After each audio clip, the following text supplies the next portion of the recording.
Assalamualaikum warahmatullahi wabarakatuh. Kami dari kelompok 9 akan membawakan materi zakat dan pajak. Perkenalkan, Nama saya Jomriani. nama saya Zara. Saya Rita. Selamat menyaksikan presentasi kami. Pengertian zakat. Zakat secara bahasa mempunyai beberapa arti, yaitu al-barakatuh atau keberkahan, al-nama'ah atau pertumbuhan dan perkembangan, atau atau kesucian, dan as-sawbu atau keberesan. Sedangkan secara istilah adalah bagian dari harta dengan persyaratan tertentu yang Allah Subhanahu wa taala mewajibkan kepada pemiliknya untuk diserahkan kepada yang berhak menerimanya dengan persyaratan tertentu pula.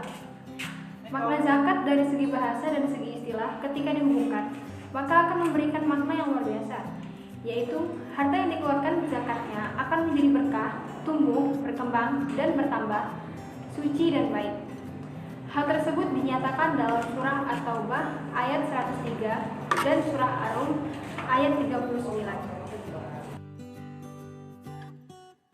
Perbedaan kata-kata tersebut, walau berbeda, akan tetapi memiliki kaitan yang kuat dengan zakat, karena memiliki tujuan yang sama dengan tujuan utama zakat, yaitu untuk mendekatkan diri atau ta'aruf kepada Allah Subhanahu wa taala melalui penyerahan sebagian harta untuk kebaikan. Zakat juga merupakan usaha untuk mensucikan diri dari kemungkinan pemiliknya cinta berlebihan kepada harta dan dari kemungkinan harta menjadi kotor yang disebabkan bercampur dengan harta yang menjadi hak milik orang lain dengan jalan memberikan sebagian hartanya kepada orang lain yang berhak menerimanya. Adapun yang kedua, yaitu dasar hukum dan zakat. Zakat termasuk dalam rukun Islam sehingga perintahnya terdapat di dalam Al-Quran maupun hadis. Tata cara pelaksanaannya sudah dijelaskan secara rinci dalam berbagai literatur fikih. Selain di dalam Al-Quran, landasan zakat juga terdapat pada beberapa hadis Nabi berkaitan dengan penetapan kewajiban berzakat. Salah satunya diriwayatkan dari Abdullah bin Umar bin Khattab radhiyallahu anhu. Dia mengatakan bahwa Rasulullah SAW Islam dibangun atas 5 perkara, yaitu bersaksi bahwa tiada Tuhan selain Allah Subhanahu wa taala dan sesungguhnya Muhammad itu utusan Allah, mendirikan sholat, membayar zakat di bulan puasa, dan haji ke Baitullah bagi yang memiliki kemampuan perjalanannya. Hadis riwayat Bukhari dan Muslim. Sehingga beberapa ayat dan hadis di atas menunjukkan membayar zakat hukumnya wajib sekaligus menempatkannya sebagai salah satu rukun Islam, dan perintah berzakat secara lengkap diturunkan di Madinah pada bulan Syawal tahun kedua pasca hijrah. Perintah ini turun setelah diberikannya puasa Ramadan dan zakat fitrah dengan perincian jenis harta yang harus dizakati dan proporsi zakatnya atau zuhaili. Adapun hukum zakat bagi yang tidak berzakat, yaitu Allah Subhanahu wa taala melalui Al-Qur'an secara tegas mewajibkan untuk mengeluarkan zakat. Hal tersebut juga berbanding lurus dengan tegasnya ancaman Allah Subhanahu wa taala bagi orang yang menolak untuk membayar zakat. Ada 2 jenis hukuman bagi para penentang perintah zakat. Yang pertama yaitu hukuman di akhirat, dan yang kedua adalah hukuman di dunia. Hukuman di akhirat sudah pasti adalah azab yang sangat berat, dan juga hukuman yang Allah Subhanahu wa taala berikan di dunia kepada orang-orang yang tidak mau berzakat, sebagaimana diriwayatkan dalam hadis sebagai berikut. Tidaklah suatu kaum menolak memberikan zakat kecuali Allah akan menurunkan bencana kepada mereka, kemarau dan paceklik. Hadis riwayat At-Tabrani. Dan tidaklah suatu kaum menahan zakat kecuali Allah akan menahan turunnya hujan untuk mereka. Hadis riwayat Al-Baihaqi dan Al-Hakim. Yang ketiga, ada macam-macam zakat. Zakat di dalam Islam terbagi menjadi 2, yaitu zakat fitrah yang dibayarkan di bulan Ramadan sampai sebelum sholat Id, dan zakat mal bisa dibayar kapan saja asalkan sudah terpenuhi segala ketentuannya. Zakat fitrah wajib ditunaikan pada bulan Ramadan dan diwajibkan kepada semua muslim tanpa terkecuali, baik dewasa maupun anak-anak, laki-laki maupun perempuan, merdeka maupun hamba sahaya yang masih memiliki perbekalan sampai hari raya Idul Fitri. Ini yang menjadi perbedaan secara khusus dengan zakat mal. Jika pada zakat mal, seseorang baru diperbolehkan mengeluarkan zakat malnya apabila telah memenuhi beberapa syarat. Akan tetapi, pada zakat fitrah, wajib dibayar oleh semua muslim yang masih memiliki nyawa tanpa terkecuali. Adapun zakat mal dalam bahasa Arab artinya adalah harta benda.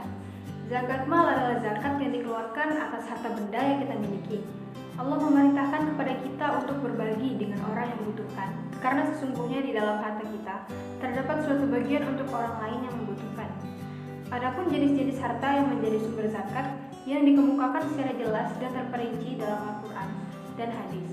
Menurut Ibnu Qayyim, pada dasarnya ada 4 jenis, yaitu tanam-tanaman dan buah-buahan, hewan ternak, emas dan perak, serta harta perdagangan.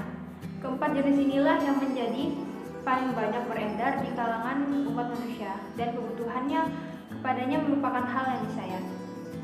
Akan tetapi Imam Al-Jaziri dan Fikih Mazhab 4 menyatakan bahwa harta yang wajib dikeluarkan zakatnya itu ada 5 macam, yaitu hewan ternak, emas perak, harta perdagangan, barang temuan, dan barang tambang, dan barang tanam-tanaman serta buah-buahan. Mengenai ketentuan zakat fitrah, Rasulullah bersabda dari Abdullah bin Umar, Rasulullah SAW mewajibkan zakat fitrah kepada setiap muslim masing-masing 1 sak kurma dan 1 sak gandum atau makanan pokok, baik orang yang merdeka maupun budak, laki-laki maupun perempuan, kecil maupun besar. Rasulullah SAW memerintahkan pembayaran zakat fitrah sebelum orang-orang keluar menghadiri sholat hari raya. Hadis riwayat Bukhari. Pada hadis di atas ada beberapa ketentuan mengenai zakat fitrah yang disampaikan. 1. Ketentuan zakat fitrah yang harus dibayarkan yaitu 1 sak atau setara dengan 2,5 kg. 2. Zakat fitrah dibayar dengan makanan pokok atau sejumlah uang seharga makanan pokok tersebut. Persyaratan harta menjadi sumber dan objek zakat. Penerapan menjadi sumber dan objek zakat harus sesuai dengan ketentuan. Apabila harta seorang muslim tidak memenuhi salah satu ketentuan, misalnya belum mencapai nisab, maka harta tersebut belum jadi sumber atau objek yang wajib dikeluarkan. Adapun persyaratan harta menjadi sumber dan objek zakat adalah sebagai berikut. Yang pertama, yaitu harta tersebut harus didapatkan dengan cara yang baik dan yang halal. Yang kedua yaitu harta tersebut berkembang atau berpotensi untuk dikembangkan. Yang ketiga yang itu milik penuh. Yang keempat yaitu jumlah harta tersebut menurut jamhur ulama harus mencapai tahun. Yang kelima yaitu hikmah dan keutamaan zakat.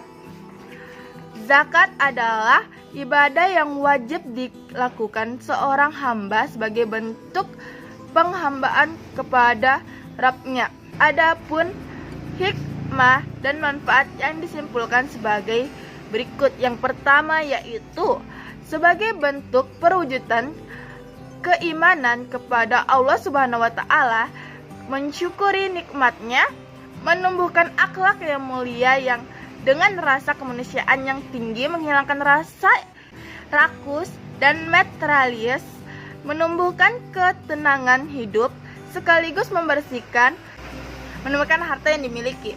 Yang kedua yaitu karena zakat merupakan hak mustahik, maka zakat berfungsi untuk menolong, membantu, dan membina mereka, terutama fakir miskin, ke arah kehidupan yang lebih baik dan lebih sejahtera, sehingga mereka dapat memenuhi kebutuhan hidupnya dengan layak, dapat beribadah dengan baik kepada Allah Subhanahu wa taala dan menghindarkan diri dari bahaya kekufuran, sekaligus menghilangkan sifat iri, dengki, hasad yang mungkin timbul dari kalangan mereka ketika mereka melihat orang kaya yang memiliki harta yang cukup banyak. Pajak dalam Islam. Pajak adalah kontribusi wajib kepada negara yang terutang oleh pribadi atau badan yang bersifat memaksa berdasarkan undang-undang dengan tidak mendapatkan imbalan langsung dan digunakan untuk keperluan negara bagi sebesar-besarnya kemakmuran rakyat. Pajak dalam Islam ini dibagi menjadi beberapa. Yang pertama itu persamaan zakat dan pajak. Berbagai pendapat yang berkembang di kalangan masyarakat tentang persamaan dan perbedaan antara zakat dan pajak. Berikut akan dikemukakan persamaan dan perbedaan antara keduanya. Terdapat persamaan pokok antara zakat dan pajak, di antaranya sebagai berikut ini. Yang pertama yaitu unsur paksaan, lalu yang kedua yaitu unsur pengelolaan. Dari sisi tujuan, yang pertama menggalang jiwa dan semangat saling menunjang dan solidaritas sosial dari kalangan masyarakat Islam. Selanjutnya adalah perbedaan zakat dan pajak. Yang pertama, zakat merupakan manifestasi ketaatan umat terhadap perintah Allah Subhanahu wa taala dan Rasulullah, sedangkan pajak merupakan ketaatan seorang warga negara kepada pemimpinnya. Yang kedua adalah zakat telah ditentukan kadarnya di dalam Al-Quran dan hadis, sedangkan pajak dibentuk oleh hukum negara. Yang ketiga, zakat hanya dikeluarkan oleh kaum muslimin, sedangkan pajak dikeluarkan oleh setiap warga negara tanpa memandang apa agama dan keyakinannya. Yang keempat, zakat berlaku bagi setiap muslim yang telah mencapai nisab tanpa memandang di negara mana ia tinggal, sedangkan pajak hanya berlaku dalam batas garis teritorial suatu negara saja. Hukum membayar pajak dalam Islam. Ada dua pendapat mengenai hukum membayar pajak dalam Islam. Yang pertama yaitu haram. Ulama seperti Al-Mawardi dan Abu Ya'la dengan tegas mengharamkan negara menarik pajak dari rakyatnya. Dalil pendapat yang mengharamkan adalah firman Allah dalam Quran Surat An-Nisa ayat 29. Hai orang-orang yang beriman, janganlah kamu saling memakan harta sesamamu dengan jalan yang batil. Pajak juga tidak pernah diterapkan para sahabat Nabi SAW yang menjadi penguasa atau khalifah di masa-masa keemasan Islam. Menarik pajak adalah suatu kebijakan yang tidak dicontohkan Nabi dan para sahabat. Menurut Imam Ibnu Zam, hukum membayar pajak merupakan perbuatan yang zalim apabila dilaksanakan kepada kaum muslim, dan hukum fikihnya adalah haram. Yang kedua adalah boleh bersyarat. Ada juga ulama yang berpendapat pajak dalam Islam dibolehkan dengan syarat tertentu. Ulama yang memperbolehkan pemerintah menarik pajak dalam kondisi dan syarat tertentu diantaranya adalah Al-Jawari, Syatibi, ulama Andalus, dan ulama mazhab Hanafi dan Ibnu Taimiyah. Syaratnya yaitu yang pertama ada hajah atau kebutuhan real suatu negara yang mendesak seperti menghadapi musuh yang hendak menyerang. Yang kedua adalah pemasukan negara dari ziyah atau kharaj dan lain-lain tidak mencukupi untuk membiayai kebutuhan pokok negara. Yang ketiga bermusyawarah dengan ahlul hilih walaki atau para tokoh agama. Yang keempat ditarik dengan cara yang adil dengan hanya mewajibkan para harta orang yang kaya dan mampu.